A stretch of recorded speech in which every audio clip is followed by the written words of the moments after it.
नमस्कार मित्रांनो, सुरू करूया आजचा आपला पहिला प्रश्न.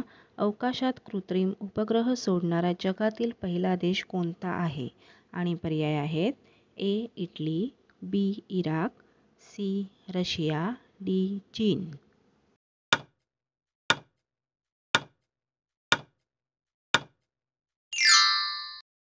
या प्रश्नाचे बरोबर उत्तर आहे सी. रशिया. अवकाशात कृत्रिम उपग्रह सोडणारा जगातील पहिला देश रशिया आहे.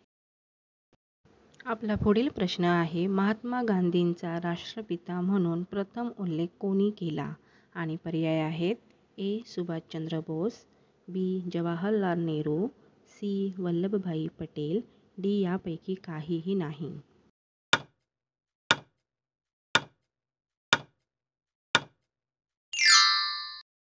या प्रश्नाचे बरोबर उत्तर आहे ए. सुभाषचंद्र बोस. महात्मा गांधींना प्रथम राष्ट्रपिता म्हणून नेताजी सुभाषचंद्र बोस यांनी संबोधले असे मानले जाते.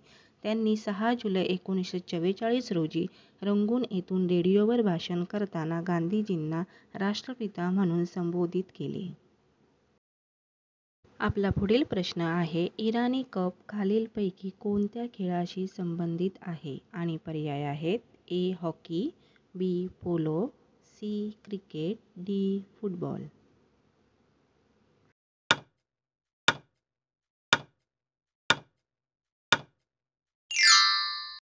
प्रश्नाचे बरोबर उत्तर आहे C. Cricket. Irani cup cricket या खेळाशी संबंधित आहे.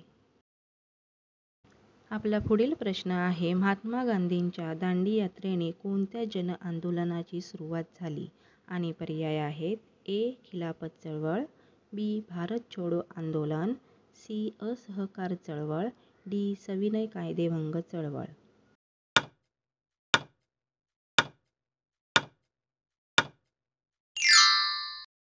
या प्रश्नाचे बरोबर उत्तर आहे डी. सविनय कायदेभंग चळवळ. महात्मा गांधींच्या दांडी यात्रेने सविनय कायदेभंग चळवळ या जन आंदोलनाची सुरुवात झाली. आपला पुढील प्रश्न आहे, भारताने आपला पहिला अंतराळ उपग्रह आर्यभट्ट कोणत्या वर्षी प्रक्षेपित केला? आणि पर्याय आहेत ए. 1970, बी. 1972, सी. 1975, डी. 1980.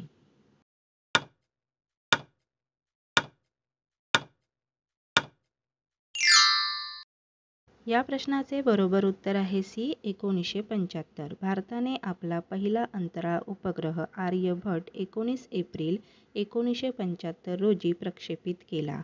हा उपग्रह रशियाच्या कपुस्टिन यार या ठिकाणाहून प्रक्षेपित करण्यात आला होता. आपला पुढील प्रश्न आहे, अशोकाच्या शिलालेखांची लिपी कोणती आहे?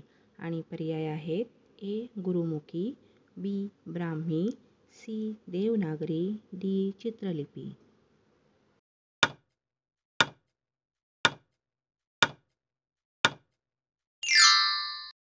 या प्रश्नाचे बरोबर उत्तर आहे बी. ब्राह्मी. अशोकाच्या शिलालेखांची मुख्य लिपी ब्राह्मी आहे, जी प्राचीन भारतीय लिपीपैकी एक आहे. काही शिलालेखांमध्ये खरोष्टी आणि ग्रीक लिपी देखील वापरल्या गेल्या आहेत. आपला पुढील प्रश्न आहे, दरवर्षी जागतिक रेड क्रॉस दिन कोणत्या दिवशी साजरा केला जातो? आणि पर्याय आहेत ए. 16 मे, बी. 11 मे, सी. 8 मे, डी. 5 मे.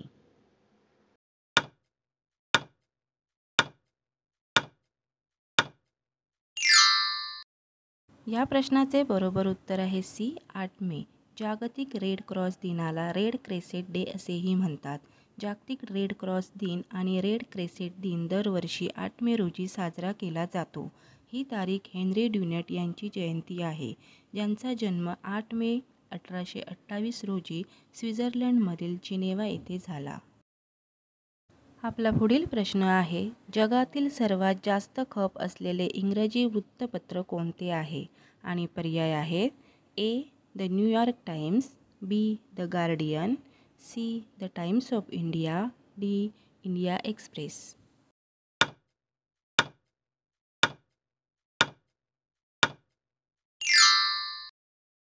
या प्रश्नाचे बरोबर उत्तर आहे C. The Times of India. जगातील सर्वात जास्त खप असलेले इंग्रजी वृत्तपत्र द टाइम्स ऑफ इंडिया आहे.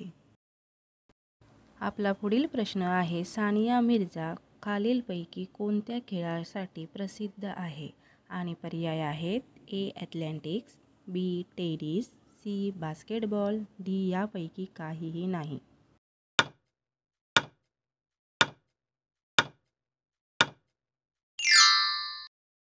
या प्रश्नाचे बरोबर उत्तर आहे बी टेनिस. सानिया मिर्झा टेनिस या खेळासाठी प्रसिद्ध आहे.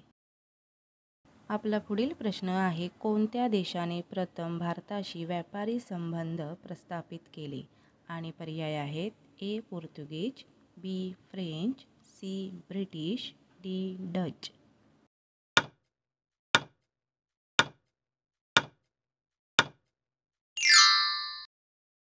या प्रश्नाचे बरोबर उत्तर आहे A Portuguese. Vasco da Gama हा पोर्तुगीज संशोधक होता, जो 1498 मध्ये अटलांटिक महासागरामार्गे भारतात पोचला होता. त्याने कालिकत येथे व्यापार सुरू केला.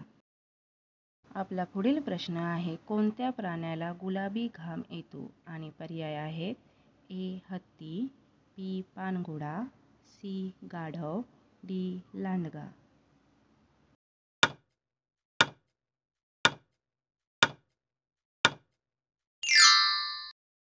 या प्रश्नाचे बरोबर उत्तर आहे बी पानघोडा. पानघोडा जो दिवसभर पाण्यात राहतो आणि 30 मिनिटे श्वास रोखू शकतो.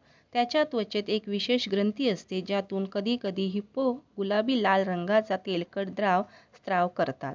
याला रक्ताचा घाम किंवा सामान्य भाषेत गुलाबी घाम असेही म्हणतात. आपला पुढील प्रश्न आहे, तुतीचे फळ खाल्ल्याने कोणता आजार बरा होतो? आणि पर्याय आहेत, ए मधुमेह, बी हृदयविकार, सी कर्करोग, डी वरीलपैकी सर्व.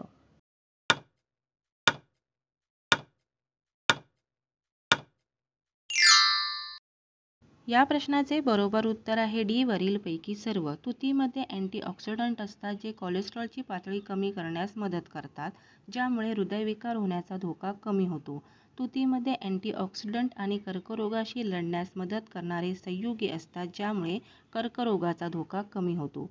तुती रक्तातील साखरेचे प्रमाण नियंत्रित ठेवण्यास मदत करते, त्यामुळे मधुमेहावर नियंत्रण ठेवता येते. अँटीऑक्सिडंट, व्हिटॅमिन सी, लोह आणि फायबर भरपूर प्रमाणात असतात. हे पचन सुधारण्यास मदत करतात, रोगप्रतिकारशक्ती वाढवतात. तुतीचे सेवन करताना योग्य प्रमाणात सेवन करणे आवश्यक आहे, कारण जास्त प्रमाणात सेवन केल्यास काही दुष्परिणाम होऊ शकतात. हा जर व्हिडिओ तुम्हाला आवडला असेल तर व्हिडिओला लाईक करा, कमेंट करा, शेअर करा आणि चॅनलला सबस्क्राईब करायला विसरू नका. भेटू पुन्हा एकदा अशाच एका नवीन व्हिडिओमध्ये.